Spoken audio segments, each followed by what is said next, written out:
জয় শ্রীরাম। হনুমানজির অন্যান্য মন্ত্রগুলির মধ্যে হনুমানজির বীজ মন্ত্র মহাশক্তিশালী। এই বীজ মন্ত্রের মধ্যে হনুমানজির এবং হনুমানজির সকল মন্ত্র অন্তর্নিহিত রয়েছে। প্রত্যেক দেবতার বীজ মন্ত্র রয়েছে।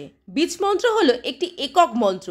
বীজ মন্ত্র দেবতার আহ্বানের জন্য উচ্চারিত হয়। বীজ মন্ত্র দীর্ঘ সূত্রের প্রধান উৎপাদন গঠন করে। বীজ মন্ত্র ব্যক্তির আধ্যাত্মিক শক্তি বাড়ায়, সংশোধন করে তার জীবনে। আর এই বজরংবলীর বীজ মন্ত্র নিত্য পাঠ করলে ব্যক্তির ওপর সকল সর্বদা কৃপা থাকে বজরংবলীর।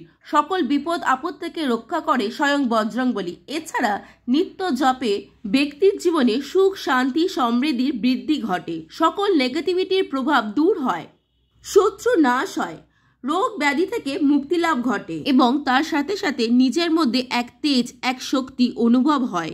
বীজ মন্ত্রটি মঙ্গলবার শুক্লপক্ষ থেকে শুরু করতে হবে।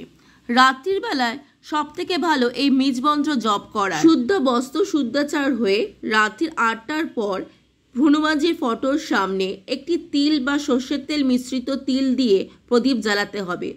শ্রী ভগবান রামের স্মরণ করে এই মন্ত্রটি পাঠ করতে হবে 108 বার। মন্ত্রটি হলো ওম হাং হনুমতে নমঃ, ওম হাং হনুমতে নমঃ, ওম হাম হনুমতে নমঃ।